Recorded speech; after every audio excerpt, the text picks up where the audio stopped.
तो पर्यावरण भूगोल किससे कहते हैं? क्या इसका अर्थ है? तो साधारण शब्दों में हमें इसे किस प्रकार से व्यक्त करते हैं कि इन्वायरमेंटल ज्योग्राफी क्या है?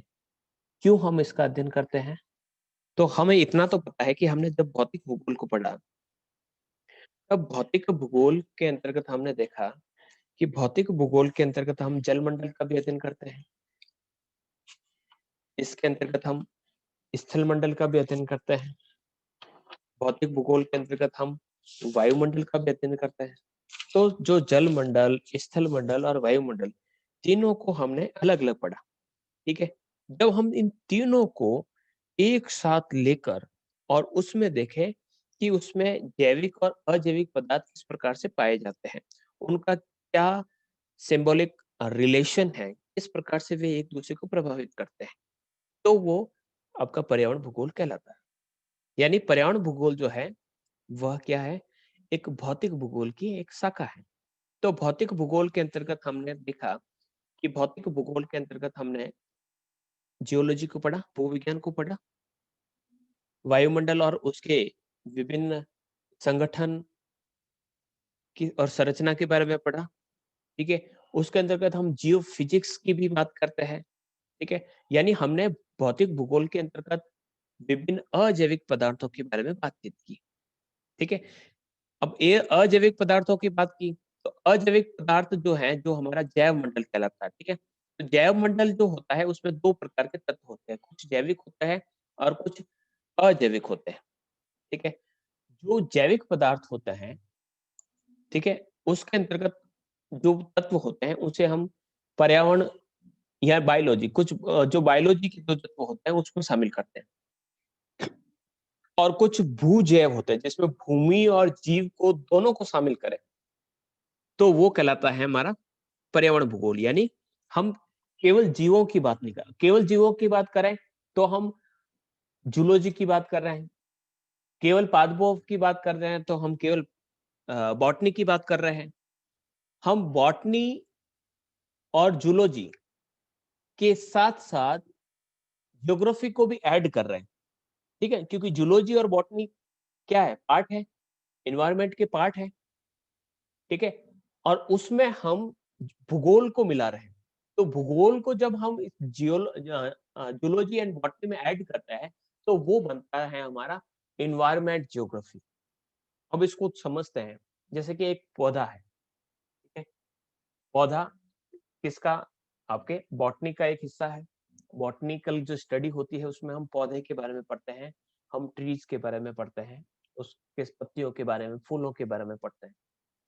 लेकिन वो जो पौधा होता है जैविक पदार्थ है, उसका भी एक जीवन काल होता है, श्वसन क्रिया करता है, भोजन बनाता है, प्रकाश पर निर्भर है। तो वह एक जैविक पार्ट है। अब वो अजैविक पार्ट जो है उस पर किस प्रकार से डिपेंड है? अजैविक के अंतर्गत हमने ले लिया सूर्य का प्रकाश। जीव होता है क्या उसमें? जीवन नहीं होता। धूल, धूल में जीव होता है? धूल मिट्टी, जिसे मिट्टी कहते हैं, मृदा, वह अजैविक है। पानी, पानी में कोई जीव नहीं होता। पानी के अंतर्गत खुद का कुछ ऐसा कोई आपका श्वसन सिस्टम नहीं होता है कि वो सांस लेता है, सांस छोड़ता है, नहीं है। ठीक है। तो वो क्या हो गया? अजैविक पार्ट हो गया। तो अजैविक पार्ट के अंतर्गत हमने भूमि को लिया, मृदा को लिया, पानी को लिया, सूर्य के प्रकाश को लिया।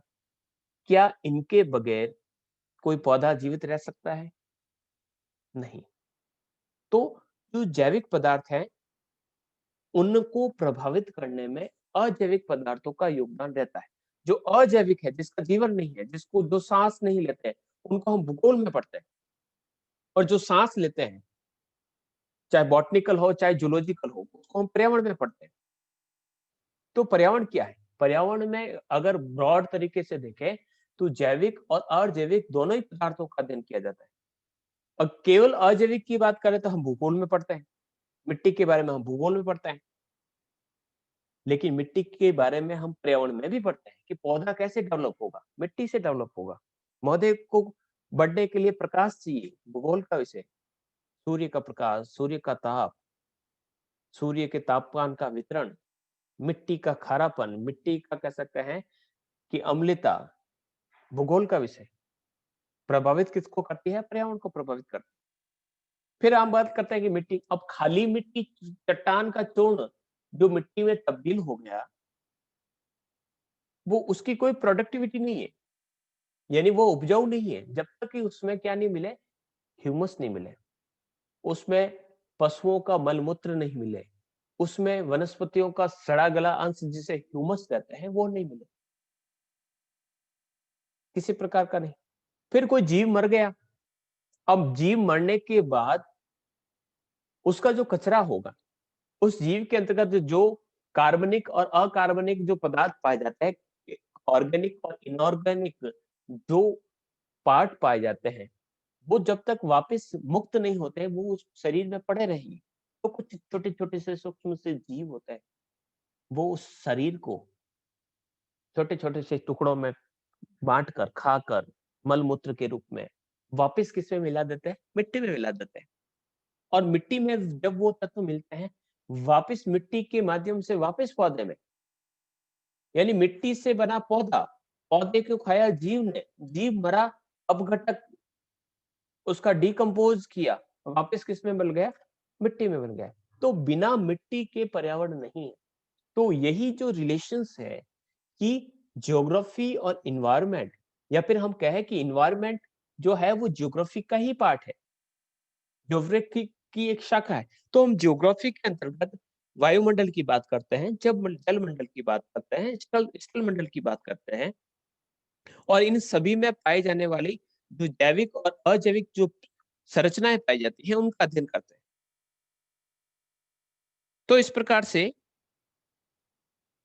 हम कह सकते हैं कि जो पर्यावरण भूगोल है, वो भूगोल से, या पर्यावरण जो है भूगोल से मिला-जुला हुआ है। चाहे हम फाइटोजियोग्राफी या जिसे वनस्पति भूगोल कहा जाता है, या बॉटनी की बात करें, या जू जियोग्राफी की बात करें जिसमें प्राणी भूगोल कहा जाता है, इसकी भी एक शाखाएं हैं।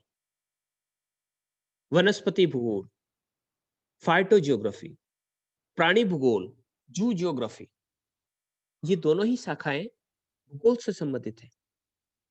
क्यों संबंधित है? क्योंकि जो जीव जंतु होते हैं वो पर्यावरण के घटक होते हैं, और नियंत्रित किससे होते हैं? पर्यावरण से। तो इस प्रकार से पर्यावरण भूगोल और जो जैव भूगोल, बायोजियोग्राफी, एक दूसरे से रिलेटेड है, एक दूसरे को प्रभावित करते हैं। तो इस प्रकार से एक बहुत बड़े तरीके से हम पर्यावरण भूगोल को हम ऐसे ही नहीं बांट सकते। पर्यावरण भूगोल का अगर हमें अध्ययन करना है कि पर्यावरण भूगोल क्या है, तो पर्यावरण भूगोल को समझने के लिए हम किताबों के अंतर, अगर मैं कहूँ कि बंद किताब में कमरे में अंदर बैठ जाइए, और बंद कमरे में बैठकर अगर आपसे कहा जाए कि 4 किताबें पढ़ लीजिए और पढ़ने के बाद आप पर्यावरण के विद्वान बन जाइए, नहीं बन सकते। जो घर से बाहर नहीं निकला है, जो खेत में नहीं गया है, जो जंगल में नहीं घुमा है, जिन्होंने पर्वतों का भ्रमण नहीं किया है या जीवों के बीच में नहीं रहा है, वो पर्यावरण के बारे में नहीं जानता। उसे नहीं पता कि कौन-सी गैस कहाँ से बनती है, ह्यूमस क्या होता है, कृषि के विभिन्न कार्य क्या होते हैं, कौन-सी फसल किस ऋतु में उगाई जाती है। उसे ये भी नहीं पता होता है कि मिर्च लाल उगती है या हरी होती है, या लाल मिर्च भी उगती है, क्योंकि वो खेतों में कभी गया ही नहीं। ऐसे ही कई उदाहरण इतिहास में प्रचलित है। कहा जाता है कि इस बार एक राजनेता को पूछा गया कि लाल मिर्च के भाव ज़्यादा रहते हैं, हरी मिर्च के भाव कम रहते हैं। ये हमें भी पता है, लाल मिर्च महँगी आती है। तो नेताजी ने कह दिया, तो आप ये हरी उगाते क्यों हो? आप लाल मिर्च ही उगाइए, आपको ज़्यादा फ़ायदा होगा।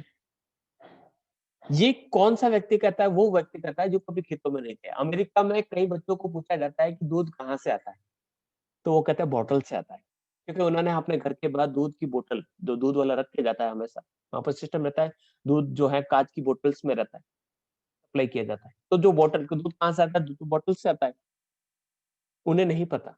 तो एनवायरनमेंट ज्योग्राफी को समझने के लिए हमें पर्यावरण से हमारा जुड़ाव होना ज़रूरी है। क्योंकि हम ग्रामीण परिवेश में रहते हैं, तो ग्रामीण परिवेश में रहने के कारण हमारा इससे जुड़ाव जो है वो है। आगे हम बढ़ते हैं कि पर्यावरण भूगोल क्या है? तो हमारे चारों ओर सभी जैविक, जैविक यानी जो सजीव है, जो जीवन जिसका जीवन चक्र है, जो सांस लेते हैं, श्वसन क्रिया में भाग लेते हैं, भोजन करते हैं, वो सारे जैविक पदार्थ, चाहे पौधा हो, चाहे जीव हो। अजैविक, जो जिसके अभाव में जैविक जीवित जिंदा नहीं, जैसे सूर्य का प्रकाश, पानी, मिट्टी, ये सारे के सारे अजैविक पदार्थ, इन दोनों का जो योग होता है, उसे क्या कहते हैं हम? पर्यावरण कहते हैं। और अजैविक जो पदार्थ होते हैं, उन पदार्थों को हम क्या कहते हैं? या इनका अध्ययन किसमें करते हैं हम? इनका अध्ययन करते हैं हम भूगोल के अंतर्गत, और इनका अध्ययन करते हैं हम पर्यावरण में, या फिर हम कहें कि भूगोल में हम अजैविक और जैविक दोनों का अध्ययन करते हैं, या फिर हम पर्यावरण में जैविक और अजैविक दोनों ही प्रकार के, दोनों का ही अध्ययन हम करते हैं। तो पर्यावरण भूगोल यानी जैविक तथा अजैविक जो घटक होते हैं, उनको हम पर्यावरण कहते हैं। ठीक है। और पर्यावरण के अंतर्गत हम किसके बारे में बात करते हैं कि पर्यावरण के अलग अलग विषय, जैसे पर्यावरण भूगोल के अंतर्गत, या पर्यावरण के अंतर्गत हम पर्यावरण भूगोल की बात करते हैं, हम इकोलॉजी की बात करते हैं, पारिस्थितिकी, हम इकोसिस्टम की बात करते हैं। इकोसिस्टम क्या है कि अभी मैंने बताया कि मिट्टी, मिट्टी से जुड़ा हुआ है, पौधा, पौधे से जुड़ा हुआ है, जीव, जीव पर शाकाहारी जीव, शाकाहारी पर जुड़े हुए हैं, उस पर निर्भर रहने वाले हैं मांसाहारी, मांसाहारियों पर निर्भर रहने वाले वो अपघटक जो कीड़े मकोड़े होते हैं, जो उसको खा खा के उसको वापस मिट्टी बना देते हैं, और मिट्टी वापस, तो ये जो इकोसिस्टम चला रहता है। सपोज देख देख देख ऐसा देख लीजिए कि धरातल पर सारे का सारे जितने भी जो सांप है, उन सारे सांपों को, सारे खतरनाक है, उन पकड़ पकड़ के एक सबको मार दिया जाए, तो क्या होगा? चूहों की संख्या बढ़ जाएगी, बढ़ जाएगी। जब सांप मर जाएंगे, चूहों की संख्या बढ़ जाएगी। ठीक है। अब जैसे कि हम बात करते हैं, कोई भी जीव ले लीजिए, बैलेंस जब भी बिगड़ता है, तो नेचुरली बैलेंस रहना चाहिए। नेचुरली अगर बैलेंस, नेचुरली का किस प्रकार से, जैसे कि हम गायों की बात करते हैं, ठीक है, गो भक्त नाराज न होना, मेरे पास भी काफी गायें हैं, और 25-26 गायों का एक समूह मैं भी रखता हूँ। तो अगर सपोज देख देख लीजिए कि गायों की संख्या बढ़ जाती है, ठीक है, गाय जब जुगाली करती है, जुगाली समझते हैं ना, जब वो कभी देखते हैं कि चारा खाते-खाते वो कह सकते हैं कि अ, डकार लेती है, या फिर कह सकते हैं कि उसका मुँह चलता ही रहता है, कुछ न कुछ चबाती रहती है, ठीक है? तो उसको कहते हैं जुगाली करना, ठीक है? तो जुगाली के समय कह सकते हैं कि मीथेन गैस का रिलीज़ होना एक सामान्य-सी प्रक्रिया है, ठीक है? अब सारी की सारी गायें अगर मरनी बंद हो जाएगी, तो वो गायों से जो मीथेन गैस निकलेगी, उस मीथेन का इतना मात्रा बढ़ जाएगी कि पूरा का पूरा जो एरिया है, सराउंडेड एरिया, वो पूरा का पूरा कह सकते हैं कि मीथेन से भर जाएगा। मीथेन एक हानिकारक गैस के रूप में। तो हम कह सकते हैं बैलेंस, तो नेचुरली डेथ अगर कह सकते हैं कि हम मनुष्य की संख्या, जैसे जापान की साथ देखें कि जापान ने क्या किया है, अपनी अ, जो जनसंख्या नीति है उसको इस प्रकार से बनाया कि वहाँ पर अभी जो देखें तो वहाँ पर जो जनसंख्या का लगभग 3/4 हिस्सा, मतलब वहाँ पर लगभग 50% से ज़्यादा जो लोग हैं, वो वृद्धावस्था में, यानी उनकी जो उम्र है वो 50 वर्ष से अधिक है। 50% जनसंख्या 50 साल से अधिक है, यानी आने वाले कुछ समय में वो सारे के सारे मरने वाले हैं। अब पीछे बचेंगे केवल 50%। अब उस पीछे जो बचे बचे हुए 50% है, उसमें 50% तो हमने रख दिया बच्चों को, 25% और 25% में है युवा।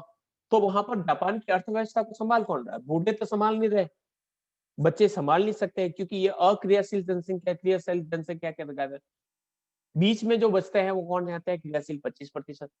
तो बैलेंस बिगड़ गया। तो कई बार कह सकते हैं कि जो नीतियाँ इस प्रकार की, यानी पर्यावरण के साथ अगर हम किसी प्रकार की छेड़खानी करते हैं, तो जो बैलेंस बिगड़ता है, तो उसका इकोसिस्टम जो होता है वो पूरा का पूरा फेलियर हो जाता है। तो पारिस्थितिकी तंत्र बना रहना चाहिए, और जिस स्थिति में है वैसा ही लगातार बना रहे, और उसी प्रकार से प्रोडक्टिविटी उसकी बनी रहे। इसके लिए प्रयास किए जाने चाहिए। ये विषय है पर्यावरण भूगोल का। पर्यावरण अवनयन यानी जो डिग्रेडेशन हो रहा है, चाहे हम जल प्रदूषण करें, चाहे वायु प्रदूषण करें, चाहे रेडियो एक्टिव पदार्थों का जो प्रदूषण है, ध्वनि प्रदूषण है, हर प्रकार से इनका जो पर्यावरण का अवनयन डिग्रेडेशन हो रहा है। डिग्रेडेशन का अर्थ हो गया कि पर्यावरण की जो गुणवत्ता होनी चाहिए वो गुणवत्ता नहीं मिल पा रही। तो वैसी गुणवत्ता अगर नहीं मिल पा रही है, इसका अर्थ हो गया उसका डिग्रेडेशन हो गया, उसका अवनयन हो गया। का अवनयन यानी डिग्रेडेशन हो गया। तो ये जो डिग्रेडेशन की जो प्रोसेस है वह क्यों होती है? पर्यावरण प्रदूषण कितने प्रकार के होते हैं? क्या-क्या पर्यावरण प्रदूषणों के अंतर्गत क्या विशेषताएं पाई जाती है? उन सभी टॉपिक्स को हम पर्यावरण भूगोल के अंतर्गत पढ़ते हैं। फिर हम बात करते हैं आपदा, आपदाएं और उसका अध्ययन। आपदाएं डायरेक्टली किससे जुड़ी हुई है? जितनी भी जो आपदाएं हैं वो कनेक्टेड है किससे? हमारे इन्वायरमेंट से। क्योंकि इन्वायरमेंट में जब मिसबैलेंस होता है, जब आपदा आती है, कोविड को देख लीजिए। कोविड क्या है? एक आपदा है और इस विश्वव्यापी आपदा का जनन या जनक कौन है? मनुष्य। मनुष्य ने पर्यावरण के साथ छेड़खानी की। कहाँ जरूरत थी इस प्रकार के वायरस बनाने की? ना तो वायरस होता, न इतनी भयंकर बीमारी फैलती। तो प्रकृति के साथ जब खिलवाड़ होता है तो आपदा आती है।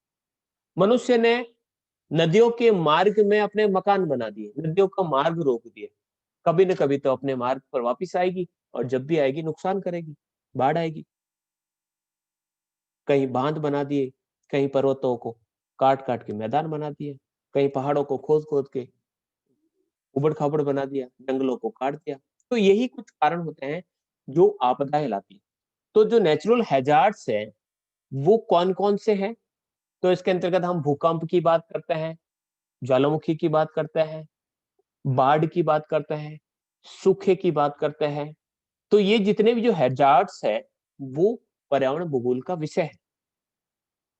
पर्यावरण अध्ययन के अंतर्गत हम पारिस्थितिकी के सिद्धांतों की बात करते हैं कि पारिस्थितिकी के जो सिद्धांत है, वो क्या कहती है? क्या संकल्पनाएँ हैं? पारिस्थितिकी क्या कहती है? पारिस्थितिकी कहती है कि जो सभी जीव होते हैं, वो पर्यावरण में जितने भी जो परिवर्तन आते हैं, उसके प्रति संवेदनशील होते हैं। वो अपने आप को एडजस्ट कर देते हैं और जो एडजस्ट नहीं करेगा, वो मर जाएगा। यानी दूसरा कि सभी जो जीव होते हैं वो अपने आप परस्पर नियोजित हो जाते हैं और एडजस्ट भी कर जाते हैं। पर्यावरण जो होता है सो स्व नियंत्रण व स्व पोषण पर निर्भर है। वो अपने आप कंट्रोल करता है और अपने आप को संपोषित करता है। वो प्रोडक्टिव बना रहता है ताकि दूसरों को इसी प्रकार से भोजन मिलता रहे। तो हम इसके अंतर्गत पारिस्थितिकी के जो सिद्धांत है, उन सभी सिद्धांतों के बारे में बातचीत करते हैं कि पारिस्थितिकी के कौन-कौन से रिलेशंस, कौन-कौन से कह सकते हैं सिद्धांत पाए जाते हैं। तो हम पारिस्थितिकी के या पर्यावरण के अंतर्गत जो जैविक तत्व और अजैविक जो तत्व है, वो किस प्रकार से एक दूसरे को प्रभावित करते हैं तथा एक दूसरे से किस प्रकार से प्रभावित होते हैं, उन सभी का अध्ययन किया जाता है। तो पर्यावरण अध्ययन एक अधिक वैज्ञानिक उपागम पारिस्थितिकी तंत्र कहलाता है। यानी ये जो है काफ़ी एक साइंटिफिक अप्रोच इकोसिस्टम के रूप में जाना जाता है, जिसके अंतर्गत हम ऊर्जा प्रवाह यानी एनर्जी फ्लो के बारे में करते हैं कि किस प्रकार से हम पौधों से हमने क्या किया? हमने एक पौधा लिया या कोई मूली या गाजर ली, उसको खाया, ठीक है? तो मूली के अंदर जो एनर्जी थी, वो हमारे पास आई, प्रोटीन के रूप में आई या कार्बोहाइड्रेट के रूप में आई या किसी अन्य स्वरूप के अंतर्गत, अन्य रूप के रूप में वो किसमें पहुँची? हमारे अंदर पहुँची और हमारे अंदर पहुँचने के बाद हमने या किसी जीव ने शाकाहारी जीव पर निर्भर रहने वाले शाकाहारी जीवों पर निर्भर रहने वाले मांसाहारियों ने उसका सेवन किया, तो उसके पास वो एनर्जी चली गई और मांसाहारियों से वो एनर्जी किसमें चली गई? मांसाहारियों से वो एनर्जी चली गई, उसके मरने के बाद अपघटक जो जीव होते हैं उसमें। तो हर एक में 10%, एक चार्ल्स एल्टन का एक नियम आएगा 10% का नियम। जैसे कि मैंने गाजर का जो 100% था उसमें से मुझे 10% ही मिला। मुझे जो 10% मिला, उसका जो 10%, उसका 90% तो मैंने कंज्यूम कर लिया अपनी आवश्यकताओं के लिए, और उसका 10% मैं आगे दूं। तो 10% करके करके ऊर्जा का प्रवाह चलता है। इसको हम डिटेल में पढ़ेंगे कि ऊर्जा का जो प्रवाह किस प्रकार से चलता है। जल की बात करें कि महासागरों का जो जल है वो वाष्प बनता है, वाष्प से बादल बनते हैं, बादल से वापस बारिश होती है, बारिश से नदियां चलती है, और नदियां बहती हुई वापस कहाँ पहुंच जाती है? महासागर में। महासागर का पानी वापस महासागर में। तेरा तुझको अर्पण, क्या लागे है मेरे, डायरेक्ट पानी वहां पर पहुंच गया। ये आपका हाइड्रोसाइकिल। भू जैव रासायनिक चक्र, भू जैव रासायनिक चक्र। अब भू जैव रासायनिक चक्र के अंतर्गत क्या हो रहा है? इसके अंतर्गत भूमि भी है और जीव भी है। तो भूमि और जीव दोनों किस प्रकार से रासायनिक पदार्थों का एक स्थान से दूसरे स्थान पर उसका भ्रमण करता है। भ्रमण का अर्थ होता है कि जो पदार्थ है जो हमने प्रकृति से प्राप्त किए, क्या वापस वो प्रकृति तक पहुंच रहे हैं? तो इस प्रकार से एक सिस्टम चलता है। उस सिस्टम के अंतर्गत, यानी अगर हम कहें तो हर हर एक का, एक पेड़ का एक पारिस्थितिकी तंत्र होता है, एक घास भूमि का एक पारिस्थितिक तंत्र होता है। तो एनर्जी फ्लो को तो हमने जिस प्रकार से देखा, या जिस प्रकार से विभिन्न जो गैसें हैं वो भी गैसें वापस जहां से स्टार्ट होती है वहीं पर वापस पहुंच जाती है। खाद्य श्रृंखला के अंतर्गत भी इसी प्रकार से एक स्थान से दूसरे स्थान पर पहुंच जाता है। तो भूजैव रासायनिक चक्र होता है, उसके अंतर्गत अजैविक तत्वों का जैविक तत्वों के माध्यम से दमन होता है। अब कैसे होता है कि जैसे कि हम जल की बात करते हैं, जैसे कि हम बात करते हैं कि पौधा क्या करता है, वायु और मृदा से खनिज पदार्थों को प्राप्त करता है, और जो खनिज पदार्थ प्राप्त किए हैं वो वापस पर्यावरण को लौटा देता है। तो एक साइकिल चला, या पानी का एक साइकिल चला। तो भूजैव रासायनिक के अंतर्गत चक्रों के अंतर्गत मान लीजिए आपके 3 चक्र होते हैं। एक हाइड्रोलॉजिकल साइकिल्स होता है, जलीय चक्र। एक होता है गैसियस न्यूट्रिएंट साइकिल, गैसीय पोषण श्रृंखला, जिसमें एक गैस किस प्रकार से जीवों से घूमती हुई वापस जहां से आई वहां पर पहुंच जाती है। एक होता है सेडिमेंट्री न्यूट्रिएंट साइकिल, औषधि पोषण चक्र, जिसको हम आगे डिटेल में पढ़ेंगे। फिर हम बात करते हैं कि मिट्टी जीव मंडल का अध्ययन पारिस्थितिकी तंत्र पर्यावरण के अध्ययन के प्रमुख भाग है। यानी हम पर्यावरण के अंतर्गत मिट्टी के बारे में बात करते हैं, हम इकोलॉजी की बात करते हैं, हम इको सिस्टम की बात करते हैं। ये पर्यावरण के विभिन्न अंग हैं, विभिन्न भाग है जिसका हम अध्ययन करते हैं। तो ये पर्यावरण भूगोल और पर्यावरण भूगोल से संबंधित विभिन्न बातें। अब पर्यावरण भूगोल क्या है, तो हम कहें कि मानव पर्यावरण के जैविक और अजैविक संसाधनों का प्रयोग करता है। मानव प्रयोग करता है, दोनों पर निर्भर है। मानव मछली भी खाता है, मानव घास फूस भी खाता है, चाहे वो पत्तियों के रूप में हो, चाहे किसी अन्य रूप में होते हैं। इसलिए हम विश्व स्तर पर मानव जो होते हैं वो पर्यावरण के साथ अनुकूलन का अध्ययन करते हैं कि किस प्रकार से वह अपने आप को इस पर्यावरण के साथ अनुकूलित करता है। इसके साथ ही संसाधन क्या है? संसाधन वे साधन जिसकी उपयोगिता मानव ने समझी। मानव ने उपयोग नहीं किया तब तक वो संसाधन नहीं थे, वो एक पदार्थ थे, वो एक टुकड़े थे, और उन पत्थर के टुकड़ों को मानव ने उपयोग करना सीखा। तो इस प्रकार से संसाधनों का अति शोषण कर रहे हैं, पर्यावरण प्रदूषण हो रहा है, निम्नीकरण हो रहा है, इन सभी का हम अध्ययन करेंगे। पर्यावरण संरक्षण की बात करेंगे, किस प्रकार से इस पर्यावरण को हम बचा सकते हैं, और संपोषणीय विकास की संकल्पना के आधार पर हम देखेंगे कि विभिन्न विश्व, राष्ट्र तथा स्थानीय स्तर पर क्या कार्य किए जा रहे हैं। कैसे हम छोटे विद्यालय स्तर पर, विश्वविद्यालय स्तर पर इस पर्यावरण को बचाने के लिए हम क्या-क्या प्रयास कर रहे हैं? सरकार क्या प्रयास की कर रही है? किस प्रकार से हम पर्यावरण शिक्षा को प्राप्त कर रहे हैं? पर्यावरण का प्रबंधन किस प्रकार से किया जा रहा है? तो ये सारे के सारे विभिन्न जागरूकता कार्यक्रम इसमें शामिल किए जाते हैं। यानी भूगोल यानी जो एनवायरनमेंट ज्योग्राफी है, वह भूगोल की एक ऐसी शाखा है जिसमें हम इकोसिस्टम, पारिस्थितिकी तंत्र यानी इकोसिस्टम के विभिन्न संघटक संघटक यानी जैविक और अजैविक संघटक है कि प्रकृति वो कैसे हैं, वो क्या कार्य करते हैं और किस प्रकार से एक दूसरे को प्रभावित करते हैं। इन सभी का हम स्थानिक वितरण किसी स्थान विशेष में के संदर्भ में अध्ययन करते हैं, यानी भूगोल के संदर्भ में करते हैं कि एक जमीन पर, एक पृथ्वी पर रहते हुए जैविक और अजैविक तत्व किस प्रकार से एक दूसरे को प्रभावित करते हैं तथा एक दूसरे से प्रभावित होते हैं। तो इस प्रकार से पर्यावरण भूगोल का जो विषय है, वो एक काफी बहुत बड़ा विषय है और इस बड़े विषय के अंतर्गत अगर वापस शॉर्ट में आपको मैं कहूँ, तो हम इसके अंतर्गत क्या पढ़ते हैं या इसका क्या क्षेत्र है? तो एनवायरनमेंट ज्योग्राफी के अंतर्गत हम भू पारिस्थितिकी तंत्र की बात करते हैं। हम जियो इकोसिस्टम की बात करते हैं। जियो इकोसिस्टम। अब प्रश्न आता है कि जियो इकोसिस्टम क्या है? जियो भू जियो इकोसिस्टम का अर्थ होता है कि इसके अंतर्गत हम पारिस्थितिकी तंत्र की बात करेंगे। पारिस्थितिक तंत्र कैसे बना है उसके बारे में बात करते हैं। पारिस्थितिकी तंत्र की क्या विशेषताएं हैं? पारिस्थितिक तंत्र कितने प्रकार का होता है और पारिस्थितिकी तंत्र की क्या विशेषता होती है उसके बारे में अध्ययन करते हैं।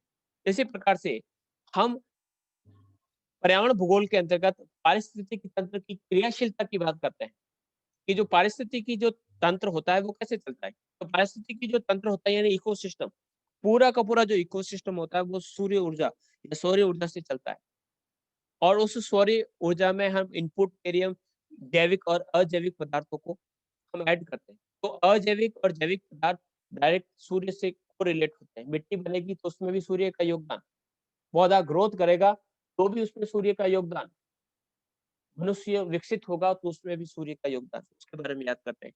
तो ऊर्जा के कौन-कौन से स्रोत हैं जहाँ से हमें ऊर्जा प्राप्त होती है? ऊर्जा कैसे इकोसिस्टम में संचरण करती है कि कैसे वो मिट्टी से पौधे में पहुंची, पौधे से वो शाकाहारियों में पहुंची, शाकाहारियों से मांसाहारी में पहुंची और मांसाहारियों से वो अपघटकों में पहुंची और किस प्रकार से वो मुक्त होकर वापस मिट्टी में पहुंच गई। तो ऊर्जा का संचरण की बात करते हैं। पारिस्थितिकी तंत्र की उत्पादकता की बात करते हैं कि जो जितना प्रोडक्शन अभी वो ऊर्जा दे रही है, यानी जो जितना परसेंटेज में, जितनी मात्रा में उससे प्रोडक्टिविटी मिल रही है, क्या वो लगातार बनी रहेगी? तो कितना मिल रहा है और कैसे उसे लगातार मिलता रहे, इसके लिए क्या प्रयास किए जा सकते हैं? उसके बारे में बातचीत करते हैं। भू जैव भू रसायन चक्रों की बात करते हैं। भू जैव रासायनिक चक्रों के अंतर्गत हम उसके जल चक्र में आपके गैस चक्र, औषधि जो चट्टानों का जो चक्र है उसके बारे में बात करते हैं। पारिस्थितिकी तंत्र किस प्रकार से बैलेंस रखा जा सकता है, स्टेबल किस प्रकार से रहेगा। अगर पारिस्थितिकी संबंधी इकोसिस्टम बिगड़ेगा तो मिसबैलेंस होगा तो कई प्रकार की आपदाएँ, स्वास्थ्य आपदा आएगी या प्राकृतिक आपदाओं के रूप में या जीव आपदाओं के रूप में कई प्रकार की आपदाएँ हमें देखने को मिलेगी। इसी प्रकार से पौधों और जंतुओं का किस प्रकार से उद्भव होता है, विश्व में कौन-कौन से पादप पाए जाते हैं, वनस्पतियों का किस प्रकार से प्रजातियों का किस प्रकार से विलोपन, कौन-कौन सी जो जनजातियाँ या जो पौधों की किस्में या जंतुओं की किस्में विलुप्ति के कगार पर हैं, उन सभी के बारे में अध्ययन करते हैं। इसके अलावा स्थानिक पारिस्थितिकी परिवर्तन के बारे में हम बात करते हैं कि पौधे और जंतुओं किस प्रकार से विचरण करते हैं, जंतु एक स्थान से दूसरे स्थान पर कैसे जाते हैं, पौधों और जंतुओं का विश्व वितरण किस प्रकार का है, किस किस प्रकार से जो पूरा का पूरा जो विश्व है उसमें पारिस्थितिकी भिन्नताएँ देखने को मिलती है। कहीं पर आपको ठंडा प्रदेश देखने को मिलता है, कहीं पर रेगिस्तानी क्षेत्र मिलता है, कहीं पर आपको जंगल का चित्र देखने को मिलता है। सभी जगह की वनस्पति अलग प्रकार की, सभी प्रकार के कह सकते हैं कि जो क्षेत्र है वहाँ पर जलवायु अलग प्रकार की, सभी क्षेत्रों में आपको मिट्टी अलग प्रकार की या अलग मात्रा में आपको देखने को मिलेगी। तो ये विशेषताएँ पर्यावरणीय विशेषताएँ हैं। इसके अलावा भूमंडल पर कौन-कौन सी समस्या है, पर्यावरणीय समस्या कौन-कौन सी है? तो पर्यावरणीय समस्याओं के अंतर्गत हम सबसे पहले बात करेंगे जो विकिरण आते हैं, पराबैंगनी किरणों का विकिरण, फिर उसमें बात करेंगे कि जो पराबैंगनी विकिरण किस प्रकार से बनता है, बैलेंस जो है, यानी आपके इसको इस प्रकार से कह सकते हैं कि फर्स्ट ईयर के अंतर्गत हमने हीट बजट को पढ़ा था कि ऊष्मा का किस प्रकार से बजट चलता है, ओजोन क्षरण क्या है, ग्लोबल वार्मिंग क्या है, ग्रीन हाउस इफेक्ट क्या है, वायुमंडल में रसायनों का कितना बदलाव आ रहा है, ग्लोबल वार्मिंग को हम रोकने के लिए क्या-क्या प्रयास कर सकते हैं और क्या-क्या प्रयास किए जा चुके हैं। इसके अलावा पर्यावरणीय आपदाएँ, जिसमें भूकंप, ज्वालामुखी के बारे में, बाढ़ के बारे में, सूखे के बारे में, क्या कारण है, क्या परिणाम है, कितने भाग है, कैसे रोका जा सकता है। फिर उसके बाद हम पढ़ते हैं मनुष्य और पर्यावरण के बारे में कि मनुष्य जल का किस प्रकार से प्रयोग करता है, मनुष्य और सागर और जल मनुष्य का सागरीय तट के साथ, नदी के साथ, परिहिमानी जो ग्लेशियर्स के साथ, मिट्टी के साथ, अपरदन के साथ क्या संबंध है? पर्यावरण का अवनयन किस प्रकार से हो रहा है? जैसे-जैसे हम कृषि का विकास कर रहे हैं, पर्यावरण में क्या समस्या आ रही है? वन के विनाश से क्या समस्या आ रही है? जनसंख्या वृद्धि से पर्यावरण में क्या समस्या आ रही है? नगरीकरण से क्या-क्या समस्या आ रही है? औद्योगिकी या प्रौद्योगिकी के विकास के साथ-साथ क्या-क्या समस्या आ रही है? वायु प्रदूषण, जल प्रदूषण, अपशिष्ट प्रदूषण, मृदा प्रदूषण, ध्वनि प्रदूषण, ये सारे के सारे टॉपिक है। और लास्ट जो इसका टॉपिक रहता है, वो रहता है पर्यावरण प्रबंधन। और पर्यावरण प्रबंधन के अंतर्गत हम देखते हैं कि पर्यावरण को किस प्रकार से हम प्रबंधित कर सकते हैं, कौन-कौन सी विधियाँ हैं, पारिस्थितिक संसाधनों का किस प्रकार से प्रबंधन किया जा सकता है, किस प्रकार से हम बायोस्फीयर जो रिजर्व जो बनाए जाते हैं, विभिन्न प्रकार के जो नेशनल पार्क बनाते हैं, हम रामसागर भूमि बनाते हैं, वेटलैंड्स तय करते हैं, हॉटस्पॉट बनाते हैं, तो किस प्रकार से हम जीवों को बचाने के लिए, पेड़ों को बचाने के लिए किस प्रकार से समिट का आयोजन करते हैं या विभिन्न प्रकार के अंतर्राष्ट्रीय सम्मेलनों का जो प्रयोग आयोजन करते हैं। तो ये सारा जो है, वो पूरा का पूरा इसका विषय क्षेत्र है। ठीक है? तो ये सारे के सारे इसके पर्यावरण भूगोल के विषय क्षेत्र है।